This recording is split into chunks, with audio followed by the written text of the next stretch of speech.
नमस्कार, मैं राजेंद्र कानून को साधना न्यूज़ से आप देख रहे हैं हमारा कार्यक्रम पब्लिक एजेंडा। पब्लिक एजेंडा में हम उन विषयों पर विशेषज्ञों से चर्चा करते हैं जो आम जनता से सीधे जुड़े हुए होते हैं और आम जनता उनसे सीधी प्रभावित होती है। ऐसे विषयों को छूने की कोशिश करके उसका निष्कर्ष निकालने का प्रयास करते हैं ताकि आम जनता उससे लाभान्वित हो सके। यदि उनकी कोई परेशानी उससे चल रही है तो वो दूर हो सके। इसी प्रकार के विषयों पर हम इस पब्लिक एजेंडा में चर्चा करते हैं। आज का जो विषय है वो समाज से बिल्कुल जुड़ा हुआ, परिवार से भी बिल्कुल जुड़ा हुआ ऐसा विषय है कि जो अबोध बालिकाएं हैं, 2 वर्ष, 3 वर्ष, 4 वर्ष, 5 वर्ष, 7 वर्ष ऐसी उम्र की, वो कुछ नाबालिग बच्चियां, कुछ बड़ी बेटियां, महिलाएं जिनके साथ क्रूरता से कुकर्म, दुष्कर्म, बलात्कार आदि की घटनाएं हम रोज अखबारों में पढ़ते हैं और कोई दिन खाली नहीं ऐसा जाता कि जिस दिन अखबार में ऐसा समाचार हमको पढ़ने को ना मिले।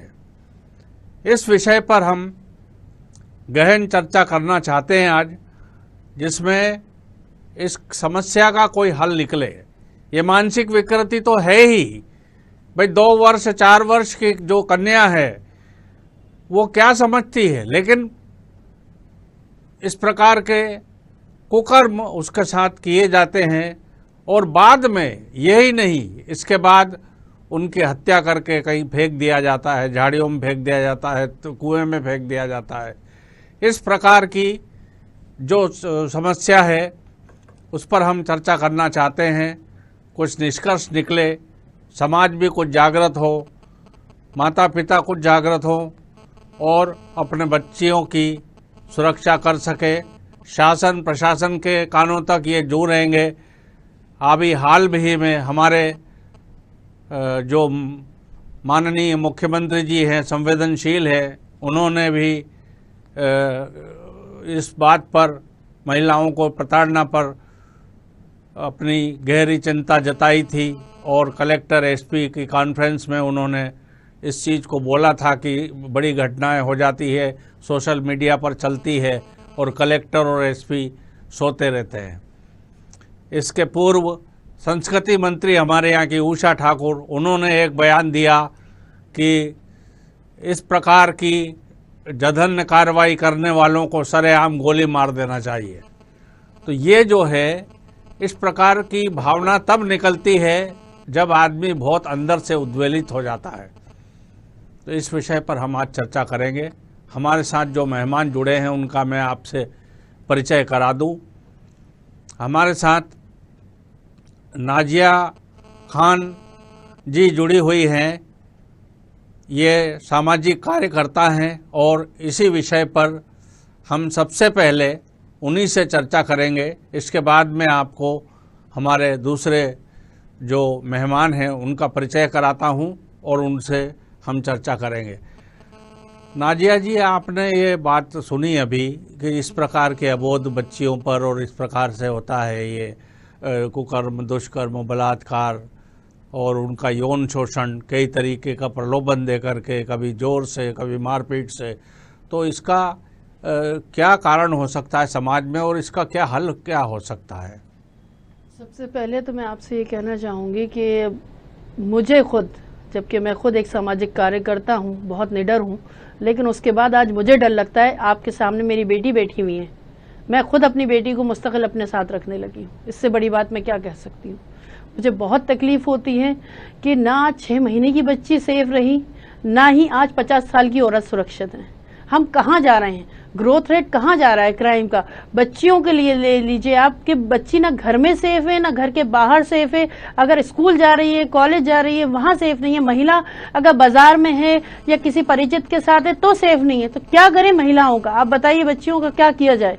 मैं मुख्यमंत्री पद की बहुत गरिमा रख के ये बात कहना चाहूंगी कि मुख्यमंत्री जी बेहद हम लोगों के लिए सशक्त है, सुन रहे हैं, सब बातें रखते हैं बहुत सारी है वो हमारे सामने, लेकिन वो जमीनी स्तर पर बिल्कुल भी नहीं है। अगर होती तो आज हम यहाँ बैठ के वही चीज दोबारा रिपीट नहीं कर रहे होते।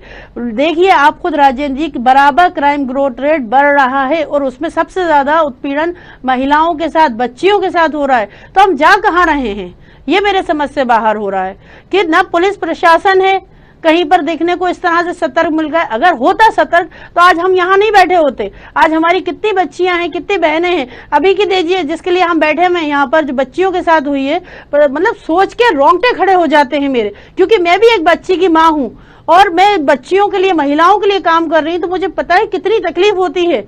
और बच्चियों के साथ इस तरह से जघन्य अपराध, वो इंसान तो हो ही नहीं सकते किसी भी तरह से, लेकिन आप क्यों नहीं उनके लिए ऐसा कदम उठाया जा रहा है कि वाकई जैसे मैडम ने अभी कहा कि गोली मार देना चाहिए। सच में उस जगह मैं होती तो मैं भी शायद यही बोलती कि गोली मार देना चाहिए, उसी वक्त खत्म कर दो।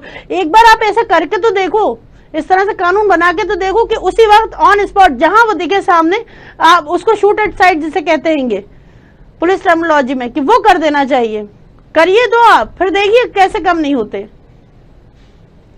ये मतलब पुलिस का जो है भय लोगों के मन से बिल्कुल खत्म हो गया है, खत्म होता जा रहा है। जी बिल्कुल, इसी का ये दुष्परिणाम सामने आ रहा है कि लोगों के मन में डर नहीं है कि हमारा कुछ नहीं होगा। बिल्कुल, लोगों को सजा, हमारे यहाँ पर कानून बनाया है माननीय मुख्यमंत्री जी ने कि फांसी की सजा हो, लेकिन अभी तक किसी को फांसी की सजा हुई नहीं है राजेंद्र जी। और अगर हो गई है तो हमारे यहाँ की जो प्रक्रिया है, ये कानून की न्याय की प्रक्रिया है, ये इतनी लंबी और उलझी हुई होती है कि उसको न्याय मिलने में वर्षों हो जाते हैं। जो पीड़िता होती है कभी कभी तो खत्म हो जाती है राजेंद्र जी। सजा 2, 4, 6, 8, 10 साल की भी होती भी है तो उसमें वो पेरोल पे बाहर आ जाता है और फिर वही सब कुछ करता है। जी, और इसमें ये बताते हैं कि भाई माइनर है, जब इतना बड़ा जघन्य अपराध कर दिया तो माइनर में कैटेगरी में कैसे वो बच्चा आ सकता है कि नहीं 18 साल से छोटा है तो आप उसको छोड़ दीजिए। एक तो ये चीज भी, ये भी खामियां हैं, ड्रॉबैक्स है हमारे कानून में, इसके ऊपर भी काम होना चाहिए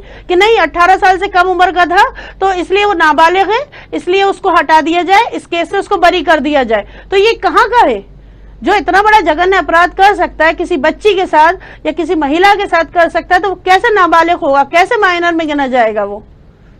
बिल्कुल जी, जिसको इतनी समझ है बिल्कुल कि मैं इस प्रकार का कुकृत्य कर सकता हूँ जी, तो वो नाबालिग कैसे हो सकता सही है। ये आपका कहना बिल्कुल सही है जी।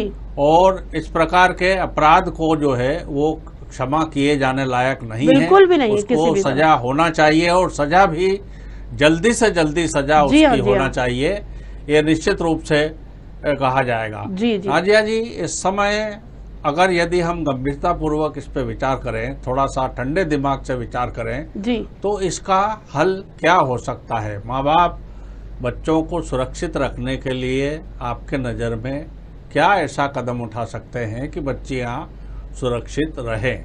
उनको किस प्रकार की शिक्षा घर में हम दें कि वो घर में उस चीज़ का पालन करते हुए सुरक्षित रहें और बाहर भी वो जो हैं सुरक्षित रहें? क्या आप इस बारे में सोचती हैं? क्योंकि आप इस क्षेत्र में काम कर रही हैं तो आपके पास कई प्रकार के विचारों का भंडार है, तो अब आप इसमें शांति से आप विचार करके और आप इसमें कुछ सलाह दे सकेंगे?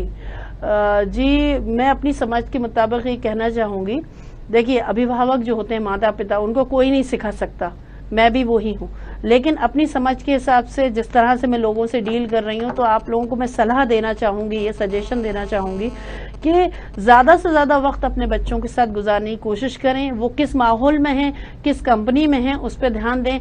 और आजकल जैसे राजन जी जानते हैं आप कि आजकल बच्चे गैजेट, छोटे छोटे बच्चे तक, क्योंकि ऑनलाइन क्लासेस हैं, अब वो ऑनलाइन क्लासेस जैसे खत्म हो जाती है, बच्चे गेम खेल रहे हैं या क्या देख रहे हैं, उन चीज़ों पर भी नोटिस करते रहना चाहिए। बच्चों को खाली नहीं छोड़ना चाहिए, मेरा कहना ये, हर चीज़ पर नजर होना, किस तरह की उनकी संगत है, किस तरह के बच्चों से वो मिल रहे हैं, किस तरह के लोगों के संपर्क में वो हैं, तो इस चीज पर ध्यान देना चाहिए।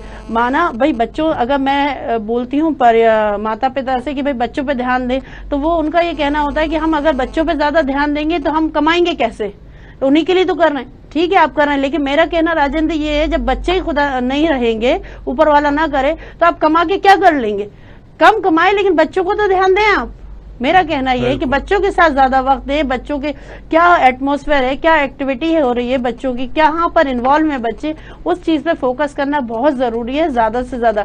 यहाँ तक कि स्कूल में भी जाके मिले बच्चों के, क्योंकि आधे से ज्यादा वक्त तो बच्चे स्कूल में रहते हैं या कॉलेजेस में रहते हैं, तो भाई स्कूल में है बच्चे तो उनसे जाके मिले, क्योंकि यही एज ऐसी होती है कि आप 3 साल से 18 साल तक की, खासकर जिसमें मैं मानती हूँ कि उसमें बहुत सारे चेंजेस आते हैं, तो आपके आसपास की कंपनी भी बहुत उस चीज को इफेक्ट करती है, तो हमें ये चीज ध्यान रहना चाहिए। और पेरेंट्स हैं हम, तो बहुत बड़ी रिस्पॉन्सिबिलिटी है, हम खाली ऐसे बच के नहीं निकल सकते कि नहीं हम सिर्फ कमा रहे हैं उनके लिए, हम उनकी जरूरतें तो सारी पूरी कर रहे हैं, हम उन्हें टाइम नहीं दे पा रहे तो हम ये कर रहे हैं उनके लिए, या हमने ये करके रखा, या आया बाई छोड़ के रखी हुई है घर में, या इस तरह से उनके घर में बड़े हैं या छोटे हैं तो वो देख रहे। इस तरह से बच नहीं सकते माँ बाप अगर हैं आप, तो आपको पूरी तरह से रिस्पॉन्सिबल होना जरूरी है बच्चों के लिए। माँ बाप को रिस्पॉन्सिबल होना चाहिए जी। मेरा ऐसा सोचना है जी कि इसमें बच्चियों से ज्यादा, लड़कियों से ज्यादा, बेटियों से ज्यादा लड़कों की, बेटों की गलतियां इसमें ज्यादा है जी। क्योंकि 2 वर्ष की, 3 वर्ष की अबोध बच्ची जो है, जिसके साथ कुकर्म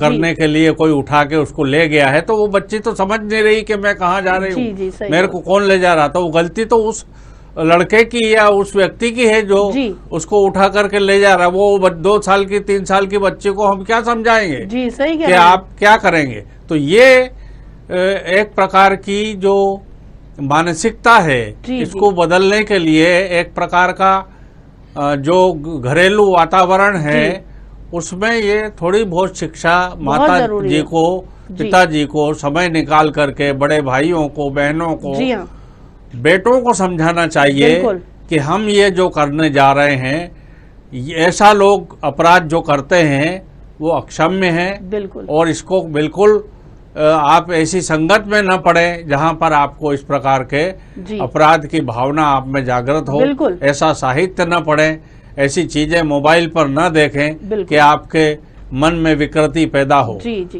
क्योंकि बच्चियां जो है वो तो कुछ समझती नहीं है। हाँ, जो बालिग लड़कियां हैं जी, जो बालिग वाली उम्र को पार कर चुकी हैं जी, उन लड़कियों से को हम समझाइश दे सकते हैं कि आपका अच्छा बुरा क्या है जी, आप इसको समझो और इसके बाद आप जो है कार्रवाई करो जी। अभी आम चीज एक और हो गई है कि रास्ते चलते जो है वो अश्लील हरकत कर दी जाती है जी, बिल्कुल। अब बच्ची तो अपने, या चाहे वो बालिग हो और बड़ी एज की भी हो, महिलाएं भी हो जी, वो तो अपने रास्ते जा रही है, अपने काम से जा रही है, निकलने वाले स्कूटर पे या बाइक पे जा करके और कुछ तो भी हरकत करते हुए निकल जाते हैं जी जी, बिल्कुल। तो ये मानसिकता का ही एक दोष इसमें माना जाएगा।